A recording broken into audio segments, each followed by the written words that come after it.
facts about stuff. As a warning, they're pretty sad.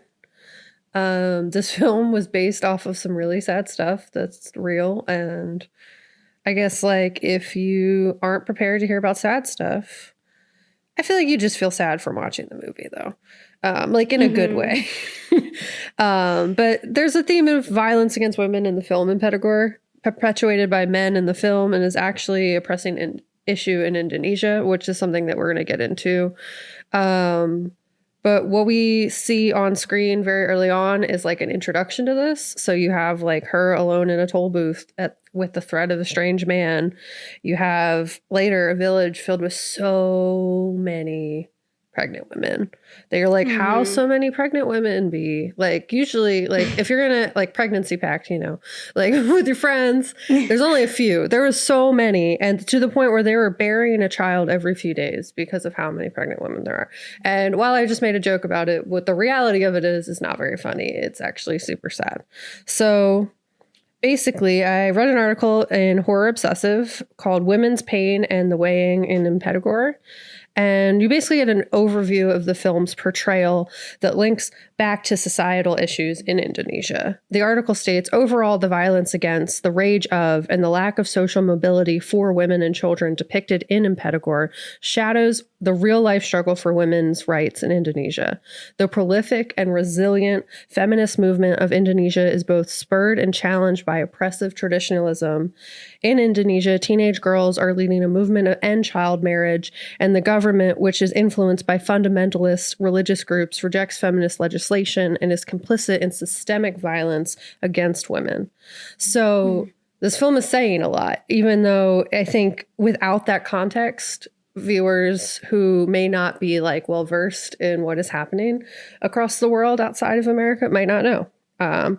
So it's saying a lot, even if it might not be obvious, which I don't know if I would have gotten, without reading the articles, I don't know if I would have gotten to exactly here. I think I would have like been able to be like, there's a lot of violence against ladies and like picked up on that, but maybe not understanding why. So there are many movements taking place in Indonesia calling for an end of child marriage and an end of systemic violence against women. The violence in child marriage is blatant, in my opinion, as it takes children and forces them to be wives and mothers. So you have children raising children, and that just continuously disenfranchises women from education and independence, and kind of is used as a way to domesticate women and make them subservient to men. So in addition to child marriage, violence against women comes in many forms, including physical abuse, psychological violence, sexual violence, and the perpetrators, aside from individuals, can also be government or non-governmental institutions, cultural, religious, and educational. So there's an argument being made in Indonesia by these groups that are standing up, basically saying like, this is a systemic issue. This isn't like one person here, one person there. Like this is something that's being very intentionally brought out against the women of Indonesia. It's cultural. And, you know, I kind of, through all of my historical research in life, kind of see this trend that there is this trend throughout human cultures where systemic violence and oppression against a group is perpetuated by societal complicity with said violence and oppression out of matters like if it's kind of like a human survival mechanism where it's like, if I stand up against this, I am putting myself in harm's way. So not to say all humans are inherently selfish and trash, but kind of. But there are people who are standing up against it. So that's what's most important. And it's the biggest thing is that they need support from people who are kind of like in that middle, benefiting from it. It's not directly impacting them, that they need to stand up to. Like they shouldn't just go along with it because it's how it's always been. So yeah, like those allies. It's like, it's not you, but like you, without knowing it, have power and should use it to help others. Exactly. So in Indonesia, there are movements such as the Women's Anti-Violence Movement, or Gerak Perempuan, which I'm super sorry if I said that wrong, which is an alliance of a non-government organization and civil society groups. So it's a collection of people who do not have necessarily governmental influence, but do represent groups in society. In an article on the Jakarta Globe, violence against women in Indonesia is systemic and the government is not doing enough to unravel it. This violence and oppression is called out as a systemic issue. So some numbers for you that are like pretty intense. An annual report conducted by the National Commission for Women, it noted a 14% increases in the cases of violence against women in 2019. With a shocking total of 406,178 cases of violence against women. The article quotes Mutiara Ika, who is the coordinator of the women's group Perempuan Mahardika, apologies. And she basically says violence against women is a systemic issue because it occurs repeatedly and in a never-ending circle. The government has been neglecting the marginalization and repression of women. This is said at an Indonesian Legal Aid Foundation headquarters. Where this film has been like acclaimed for shifting folk horror away from just Scandinavian and European folk horrors, basically like Midsummer or Wicker Man, focusing on white people folk horror. That shows the horrors of things happening in broad daylight. Impetigore really shifts this away from a non-white lens and shows that violence and horror happens at all times, day and night, which in watching, I did not realize right away, but through reading an article, I noticed that it's very telling that this is something that's shown how the violence against women happens in Indonesia. So there's a director of the Indonesian Legal Aid Foundation, Asfinwati, and she claims violence against women is a very complex issue because women experience it not only in public, but also inside the home. It's systemic violence because it happens multiple times in all sectors and spaces. So you kind of see that throughout the film where the violence against the women in the film is happening everywhere. It's happening in dark. It's happening in light. It's happening nighttime, daytime, house, outside. Yeah, everywhere. And I think that was done specifically because it was trying to show that like women in Indonesia are experiencing this in all areas. So kind of stepping away from, it's like people who maybe don't have that context are like saying it's so great because it's stepping away from Midsummer's full core expectations, which is an article from Screen Rant. But it actually, I think, is doing that because it's trying to showcase like how real that is for women in Indonesia.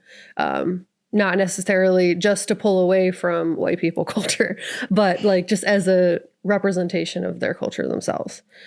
So yeah, well, I wonder also like thinking about like, because one of the big things about Midsommar and it being in the daylight was like, you know, these like white people can commit these atrocious acts in broad daylight, and like that was the statement. Whereas with this, it's like it's not just broad daylight; it's all the time, and it's everywhere, and it's made into like just normalcy, like it's just expected. And so I feel like that's even more powerful than just being like arrogant, like I can be in front of anyone in the broad daylight and do it. It's like, oh well, this is happening all the time.